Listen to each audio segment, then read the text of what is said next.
on the agenda summary, you put the word privatization.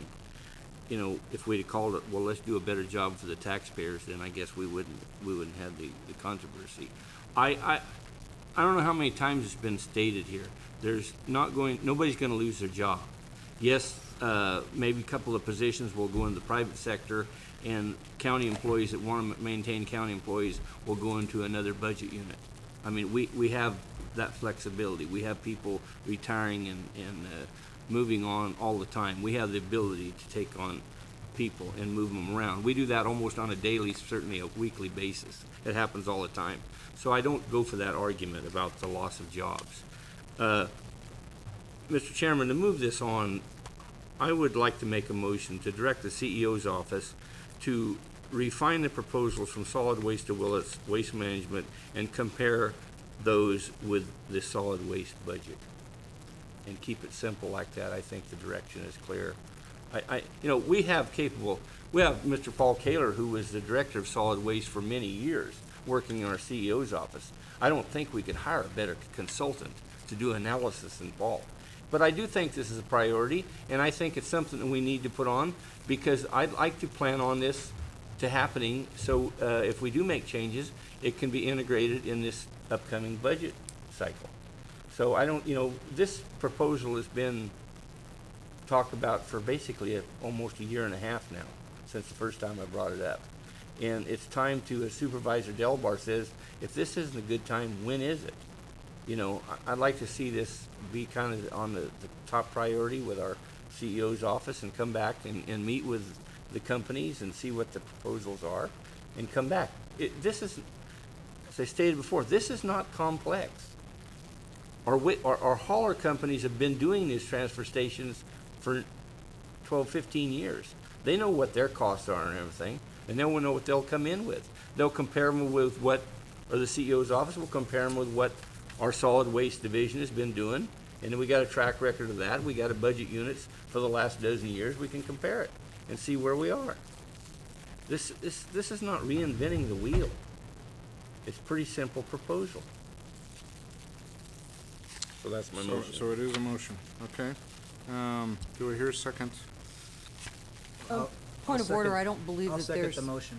I don't believe that it's agendized for an action. It says, hear from representatives of SWOW, SWD on the proposal to privatize operated solid waste functions and provide direction to the executive office for further action. So I think it's, all we can do is direction. That is what the motion is direct. It says my motion starts out with direct CEO's office. That's what the motion is. But that's taking an action if you vote on it, isn't it? County Council, does that meet the, Well, I think the direction could either be in the form of a motion, or it could simply be through the chair. okay, all right. Well, I'll accept the motion then, and I do believe it says provide direction, and that's what I understood that the motion was providing direction, so, discussion to the motion. Okay, hearing none, I'll call for the vote. All those in favor of the motion signify by saying aye. Aye. Aye. All those opposed? Opposed. Okay. Motion passes on a 3-2 vote with Supervisor Smith and Koufax dissenting. Okay. Appreciate the input. As I stated earlier, these are trying times, and we need to be looking outside the box.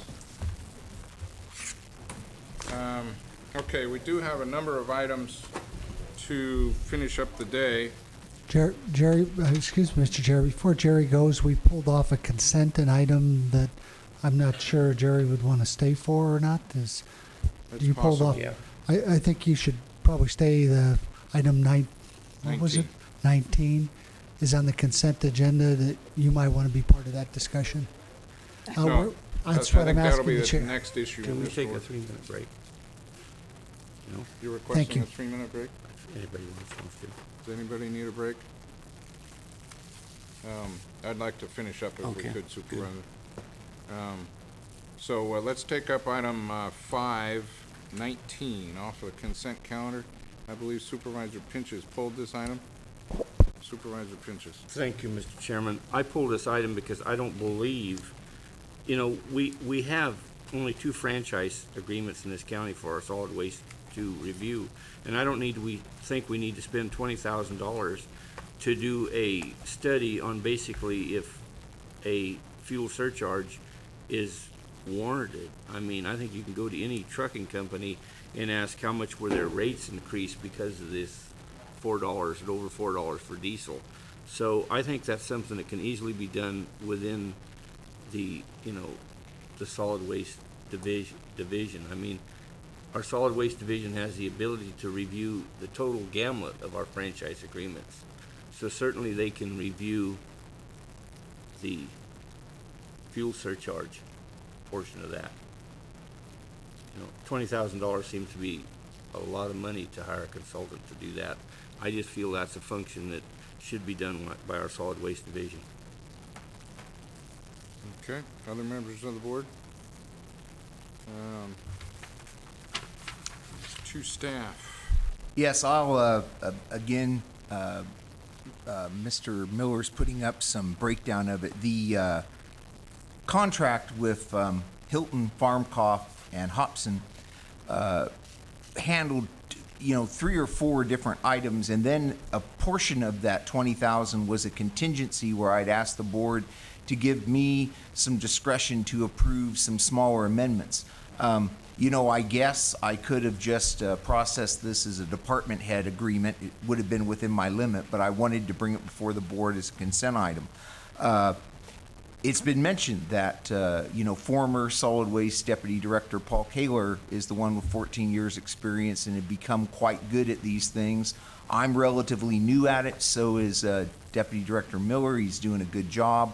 But this consultant has been used by the Solid Waste Division to assist us in analyzing some things that can be rather complex. Again, as I said before, we fulfill this role of making sure that the public is paying a fair price for the service. In other words, we have under county code a legalized monopoly, call it a franchise, which I agree functions just fine, and we have good operators doing it.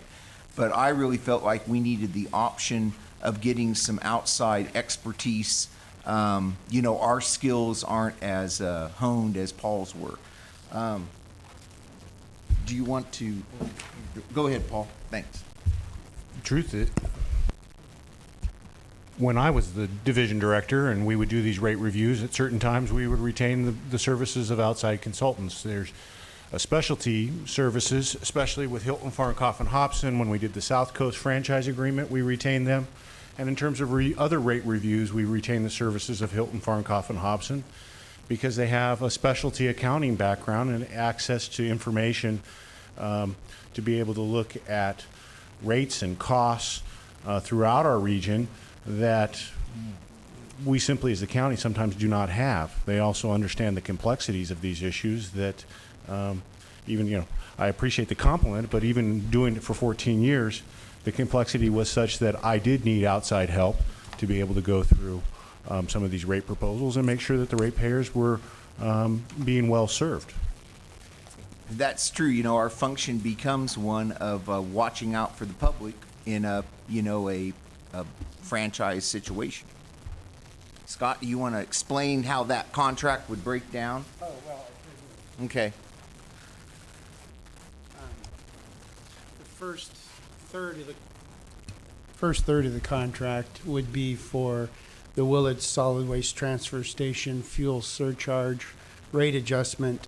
As we all know, diesel fuel has skyrocketed, and as a result, Solid Waste of Willits, their subcontracting trucking firm, is asking for a rate increase, and that needs to be passed through. And so that piece, that fuel component of the entire SWOW operation needs to be looked at, and it needs to be fair for SWOW, but also for all the users of the transfer station.